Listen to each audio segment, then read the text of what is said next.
여보세요? 네, 안녕하세요. 아, 네, 안녕하세요. 안녕하세요. 화면 송출할게요. 뿅. 진짜 오랜만에 보네. 우유구멍. 우유구멍 전 자주 봐요. 저희 본가감이 제가 있거든요. 나 여기가 현관이고요. 네. 그리고 여기가 작은 방이에요. 옷 있는 방, 그린. 급하게 치운 흔적들이 좀 있네요. 아니에요. 방이 비어져 있어서 그래요, 잘. 따님 방. 지금 이 방이 조금 안 좋은데, 따님 방인가요? 네네. 여기가 화장실. 화장실. 신랑이 자고 있어서 네네네. 여기가 안방이에요. 여기가 집이 좀 오래돼서 미키마우스가 미키마우스. 신랑이시구나. 네. 여기가 잘 봤습니다. 안방이고, 아, 여기가 거실. 요즘은 거실에 TV를 많이 안 놔두시네요. 거의 없어요. 다들 핸드폰 보시니까. 여기가 베란다. 베란다. 따님은 없네요. 큰아이는 취직해서 지금 부산에 가 있고요. 작은 아이는 대학생이라 지금 기숙사에 들어가 있어요. 다 키워놓으셨네.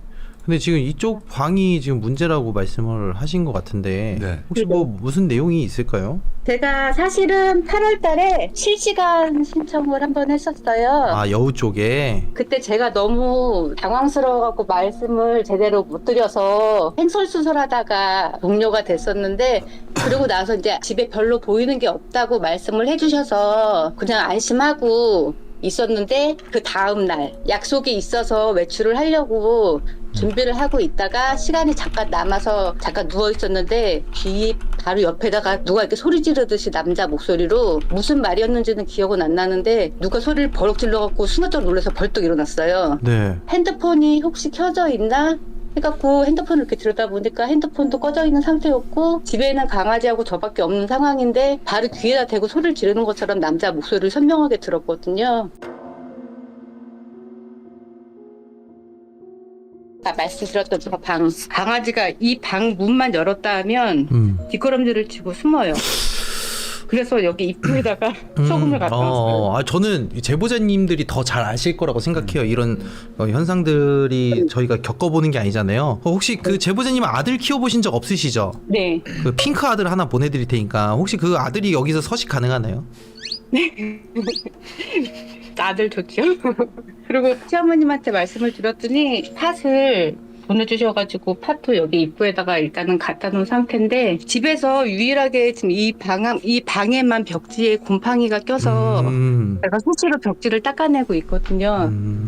이 집에 대해서 조금 사연을 말씀을 드리면, 네. 그때는 말씀을 못 드렸었는데, 여기가 2006년도에 여기를 전세를 놓고 원래 분양받았던 아파트가 있어서 들어가기로 되어 있던 아파트가 있었는데, 네. 여기는 세입자한테 전세를 놨었어요. 근데 그 세입자가 갑자기 이사를 가신다 그래갖고 입주하기 전에 한 6개월 정도 시간이 남아서 저희가 잠시 들어오게 된 거였었거든요. 네. 근데 이제 그 당시에 어머니께서 저희 보고 동쪽이 안 좋으니까 들어가지 말아라 하셨는데, 이제 미신이니까 그런 거 안 믿는다고 하고서 그냥 들어왔는데, 이사 후에 한 일주일도 안 돼서 갑자기 남편 몸에 피부병이 갑자기 막 생기기 시작했어요. 그리고 당시에 큰딸 아이가 7살이었는데 갑작스럽게 막 이상한 행동을 보이면서 본인 머리카락을 뽑기 시작을 하더라고요. 그래서 본인 두상의 머리카락이 절반 정도를 다 뽑아낼 정도로 피딱지가 져갖고 진짜 병원에 가니까 경계성 주의력 집중장애랑 불안장애가 갑자기 생겼다고 하더라고요. 네. 그러고 나서 바로 분양권 사기를 당해갖고 입주를 못하게 됐어요. 이사 오기 전에 큰아이가 외할머니 댁을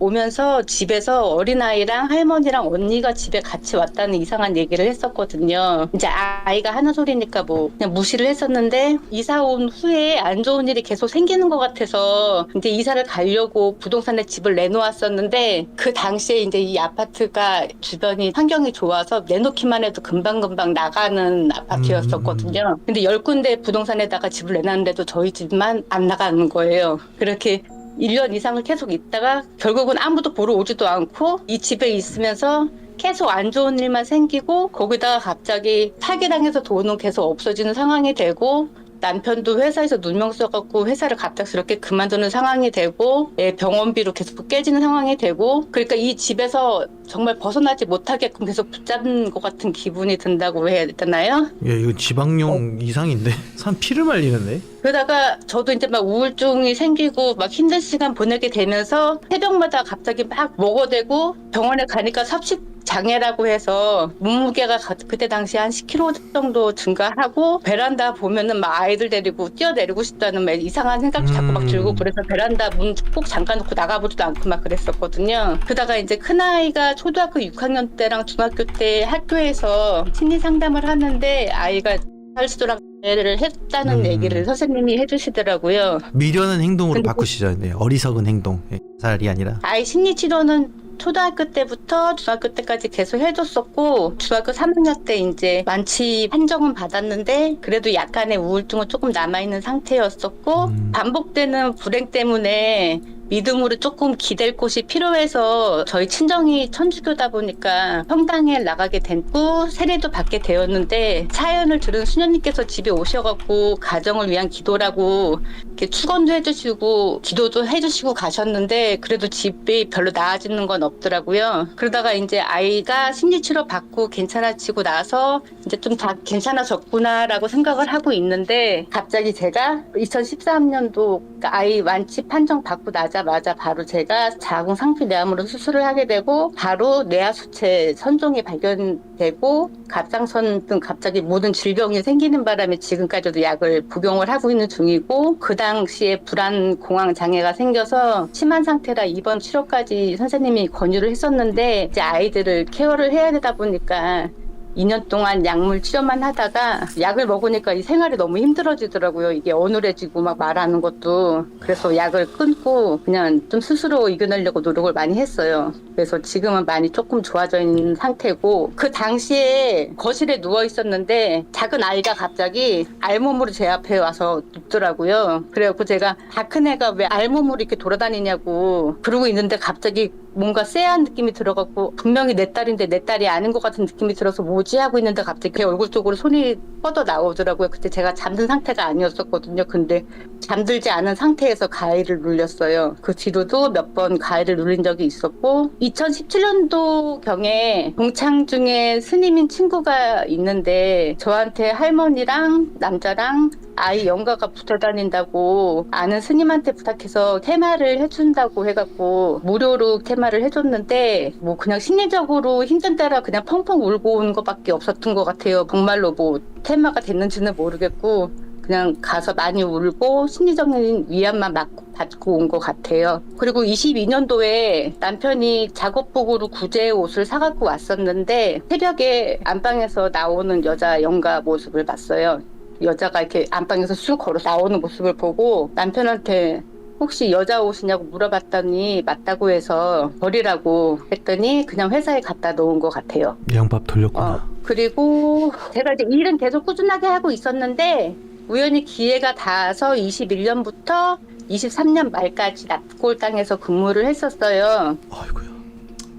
근데 그 당시에도 뭐 납골당에 근무하면서 이상한 현상들은 많이 봤었는데 근무 당시에 큰아이가 전화가 와서 누군가 문을 두들겼는데 문밖에 아무도 없다고 무섭다고 그러면서 전화 온 적이 있었고 작년 겨울까지 납골당 근무하다가 그만둔 이후로 올해 갑자기 면접 보는 곳마다 다 떨어지고 그리고 면접이 합격이 되었었는데도 갑자기 벼랑간 취소가 되고 그래서 이 집에서 진짜 아무것도 못하게끔 집에서 아무 생활도 못하게끔 갑자기 사람을 되게 무기력하게 만드는 그런 상황이 벌어지고 작년에 큰아이가 진짜 저 방에서 잠을 자고 있다가 아침에 일어났는데 갑자기 눈이 안 보인대요. 그래갖고 대학병원에 데려갔더니 안구내에 출혈이 생겼대요. 그거는 이제 병원에서 말씀해 주시기로는 안구 안에서 생긴 출혈이라 심하게 맞아야 생긴다고 하는데 그게 자고 일어났는데 이유 없이 안구 출혈이 생겼었어요. 그래갖고 1년 정도 병원 치료를 받았었고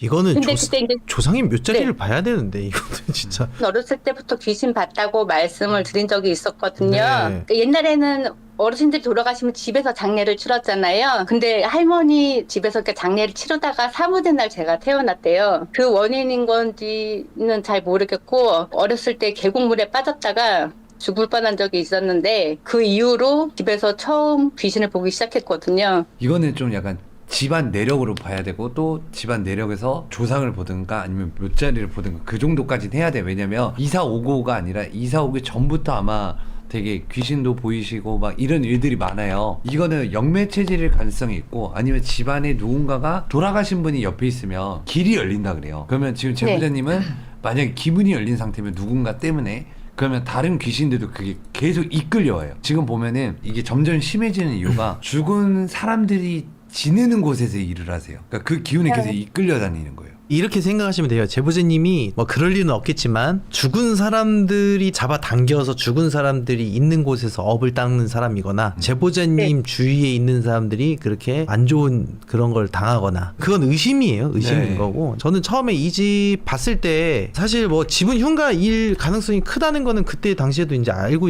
있었어요. 제보자님이 잡아당기고 여기 앉히려고 하는 부분에서 저희가 이사를 먼저 얘기를 했었잖아요. 근데 결국은 여기가 이제 나갈 수 있는 형편이 아니신 거잖아요. 네네. 본질적으로 이게 저희가 도와는 드릴 수는 있는데 가장 베스트는 나가는 거예요. 제가 너무 말을 길게 해갖고 죄송한데 그게 원인인지는 잘 모르겠는데 제 작은 어머니께서 저 20대 때 안 좋은 거를 풀어주신다고 저희 집에서 제 남동생 옷이랑 저희들 물건을 갖다가 묘에 가서 뭔가를 하셨다고 그러더라고요. 잠깐만요. 다시 한번 저희가 정리할게요. 작은 엄마께서 작은 엄마 자녀들이 죽었나요?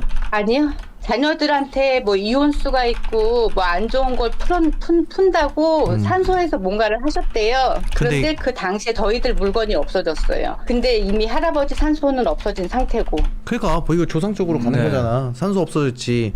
그리고 이제 그 죽은 사람들한테 태워가지고 다른 사람 거 다 던져놨지. 그러니까 안 좋은 일이 이쪽으로 다 도는 거지 뭐. 바로 그러고 나서 언니도 이혼하게 되고 남동생도 파혼하게 되고. 그럼 뭐 아버님은 지금 살아 계시나요? 네네. 아버님 집도 봐야 될 수도 있겠는데? 그럼 제보자님의 문제만은 아니에요. 잘 보세요. 작은 엄마가 뭐를 한지는 모르겠지만 산소 가서 태운 거면은 그 죽은 사람들한테 이제 넋을 달랜 거잖아요. 어떻게 보면.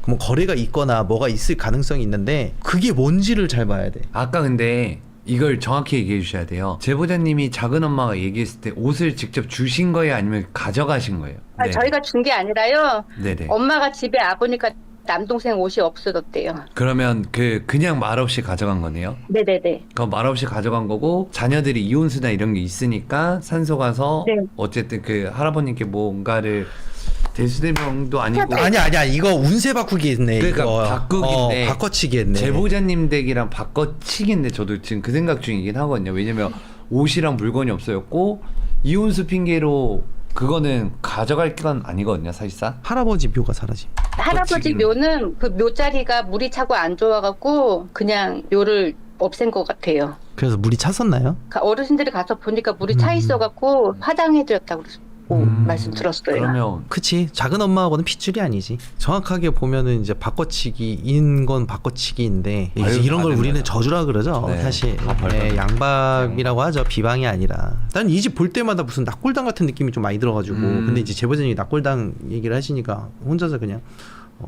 그렇구나 이렇긴 했는데 그때 당시에도 시청자분들이 여기 무슨 제사상 같다고 그랬었거든요. 맞아요. 그거 보면서 그런 뉘앙스의 느낌을 계속 풍기는 집이긴 해. 알겠습니다. 일단 제보자님 연락하고 미팅 먼저 해보죠. 다음 주 정도 저희 시간 맞춰가지고 좀 네. 사무실에서 얘기를 좀 해보고 진행을 어디까지 어떻게 가능한지를 좀 판을 짜야 될 것 같아요. 묘에서 했다는 거를 생각을 좀 해보면 어디 묘지에다가 태운지 모르겠지만 이거는 거래거든요. 거래. 그 묘에서 잘해달라고 빈 건데 그러니까 잘 보세요. 작은 엄마의 할아버지 묘에 가서 이 할아버지가 묘의 운세까지 바꿔치기한 경우도 있어요. 그러니까 여기가 파묘돼야 되는데 저쪽을 파묘한 거잖아. 여기까지는 생각할 수 있는데 굳이 그거를 묘지 가서 할 필요는 없거든요. 근데 묘 가서 또 무언가를 했기 때문에 그러니까 그치. 집안 전체가 지금 따져보면 발전도 발전이죠. 보통 굿땅에서 하는 경우가 있는데 그거는 이제 조상을 불러서 하는 거잖아. 네. 근데 이게 좀 잘 생각해보면 조상한테 가서 한 거잖아. 묘에서 한 거는 직접적으로. 그러니까 이게 좀 신기하단 말이야. 이게 뭐지?